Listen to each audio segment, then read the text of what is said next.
Assalamualaikum warahmatullahi wabarakatuh. Kembali lagi kita bertemu untuk membahas latihan-latihan soal ya untuk persiapan menghadapi asat. Kali ini kita akan membahas latihan soal berkenaan dengan cahaya dan alat optik. Baik, kita perhatikan soalnya. Yang pertama adalah perhatikan sifat-sifat bayangan yang dihasilkan oleh suatu cermin. Berikut, sifat bayangan yang dihasilkan oleh cermin datar yang paling tepat adalah cermin datar. Cermin datar itu biasanya bayangannya nyata ya, kemudian bayangannya tegak. Kalau diperkecil ini tidak mungkin ya. Biasanya kalau bayangan pada cermin datar itu sesuai ukurannya. Jarak bayangan sama dengan jarak benda. Nah, nomor 4 bisa ya. Ukuran bayangan sama dengan ukuran benda. Oke. Jadi yang paling tepat ya, yang paling tepat itu mohon maaf nih, bayangannya maya ya untuk kalau nyata itu bisa ditangkap oleh layar. Jadi untuk nomor satu enggak ya, nomor dua bisa, bayangan diperkecil tidak mungkin ya, harus sesuai jarak bayangan sama, kemudian ukuran bayangan sama dengan ukuran benda. Ini biasanya betul ya. Jadi kalau mau ya 2, 4 dan 5. Jadi nanti dipilih saja mau yang sesuai ya, yang sesuai di sini.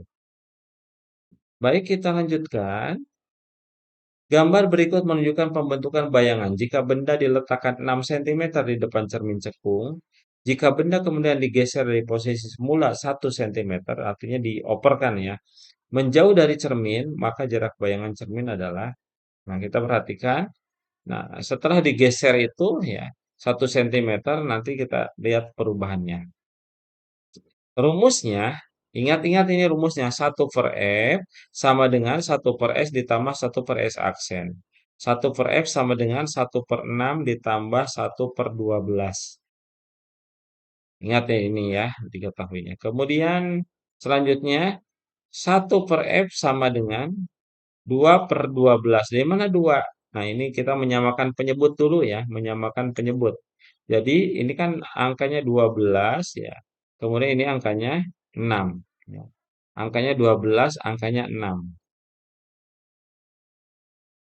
Ada angka 12 ya, ada angka 12, ada angka 6. Nah, kita menyamakan penyebut dua, berarti 12 dibagi 6, 2 ya dikali 1, berarti 2/12.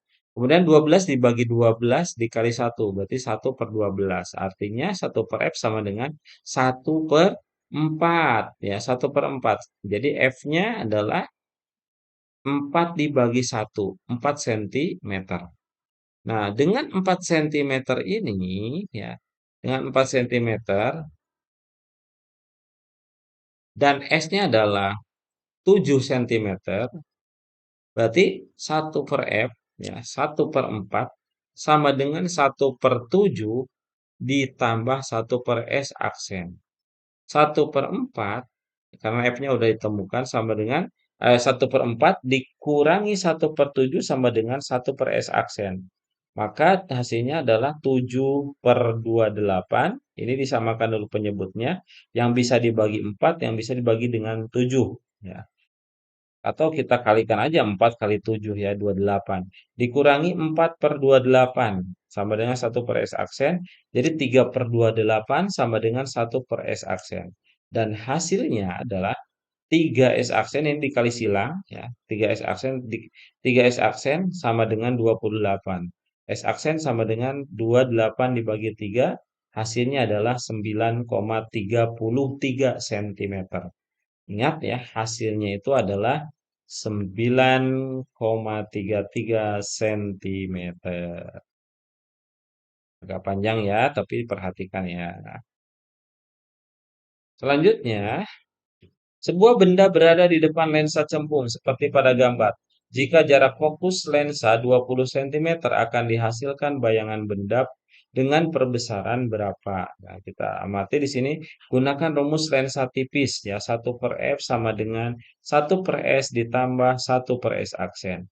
Nah, untuk F-nya ada ya 20, berarti 1/20 sama dengan 1/S. S-nya jarak benda adalah 30 cm. kemudian 1/S aksen, ya 1/S aksen. Berarti 1/S aksen sama dengan 1/20 dikurangi 1/30. Samakan lagi penyebutnya, maka hasilnya adalah 1/S aksen sama dengan 3 dikurangi 2/60. Berarti sama dengan 1/60. Jadi dikali silang saja 1 kali 60 itu 60. 1 kali S aksen berarti S aksen artinya S aksennya adalah atau jarak bayangannya adalah 60 sentimeter. Ya. Nah, kemudian perbesaran bayangannya bagaimana? Perbesaran bayangannya adalah ya M sama dengan S aksen dibagi dengan S. Berarti 60/30 sama dengan 2. Ya. Jadi bayangan benda akan mengalami perbesaran sebesar 2 kali. Nah, kemudian bayangan yang terbentuknya adalah bayangan nyata, kemudian terbalik dan diperbesar. Agar bayangan yang terbentuk oleh sebuah lensa konvergen sama dengan besar bendanya, maka benda tersebut harus diletakkan di depan lensa pada jarak. Nah, jaraknya adalah sama dengan 2 kali panjang fokus lensa. Sekali lagi, sama dengan 2 kali panjang fokus lensa. Ini syarat-syaratnya ya. Syaratnya bayangan nyata, terbalik, dan sama besar. Banyak orang memiliki mata dengan titik jauh ya, titik jauh lebih kecil dari titik jauh mata normal.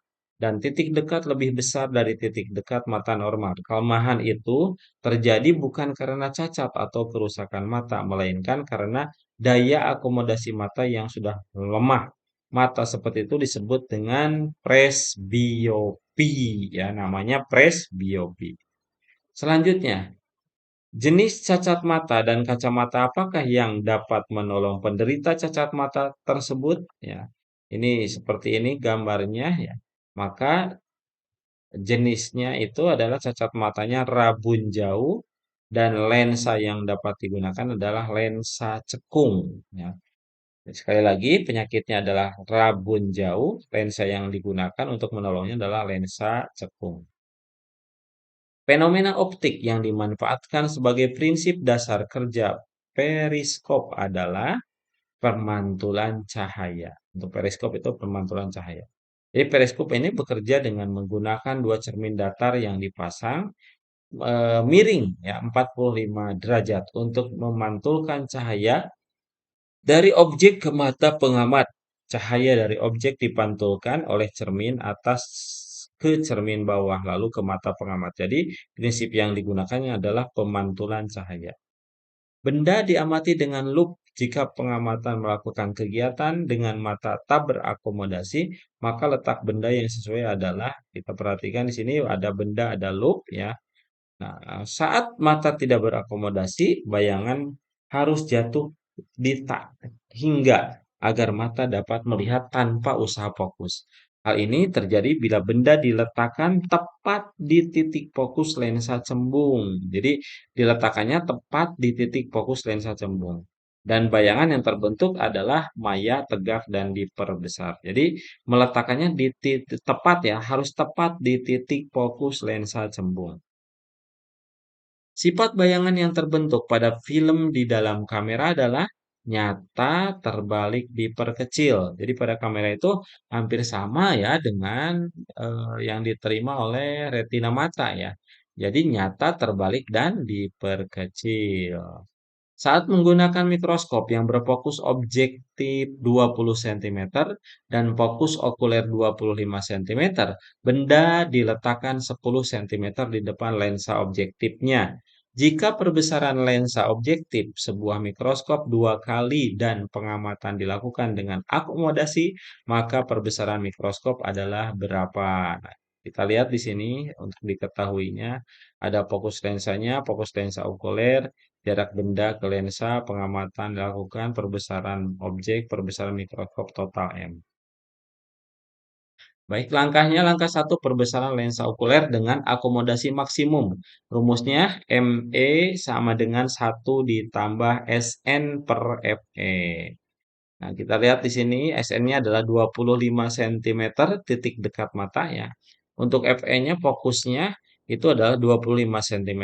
Berarti 1 ditambah 25 dibagi 25. Berarti 25 dibagi 25 itu adalah 1 ya. Berarti 1 tambah 1, 2 perbesarannya.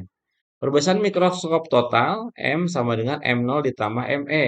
Berarti 2 tadi perbesaran awalnya yaitu ditambah dengan 2 sama dengan 4. Jadi jawabannya adalah 4 kali.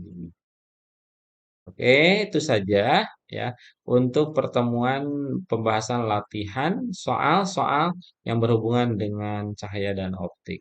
Sekian dulu ya, kita berjumpa lagi di lain waktu dan kesempatan.